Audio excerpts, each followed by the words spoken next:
I want to thank you for joining me on this week's mini clinic on how to chip your way to lower scores. To become a great player, you have to learn how to save par from anywhere. You have to become a great chipper.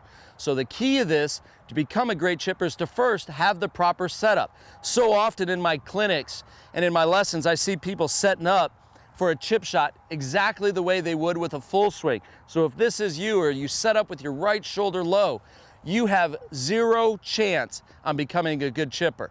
So what I want you to do is I want you to say this at home with me. 2 things forward, 1 thing back.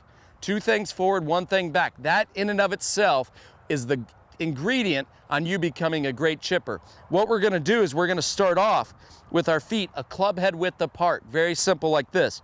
Notice this ball is right in the center of my stance at this point.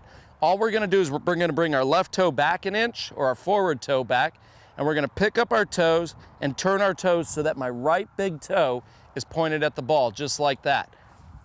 As you can see, 1 thing back. The ball is the 1 thing that's back. We're gonna place our hands on the club, stick your arms out in front of you, drop your arms straight down, and then lean your weight left. We want 80% of our weight on our left side.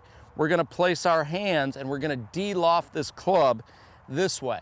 Now, as you can see here, I've de-lofted the club. I have not opened the club face. We're gonna de-loft it, and that is the proper setup. So 2 things forward, we want our weight, 80%, and we want our hands forward, and that is the proper setup. You can see how my shirt buttons are really ahead of this ball, just like that. My right shoulder is high, and that is the proper setup. Now, let me give you a secret tip.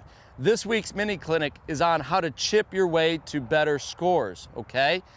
If you came and took a lesson from me, I would joke with you and say, this is the 1 chance I get to be mean, all right? If I have a full swing and I swing into impact, my hips are open, my shoulders are open, my hands are left, and my weight's left.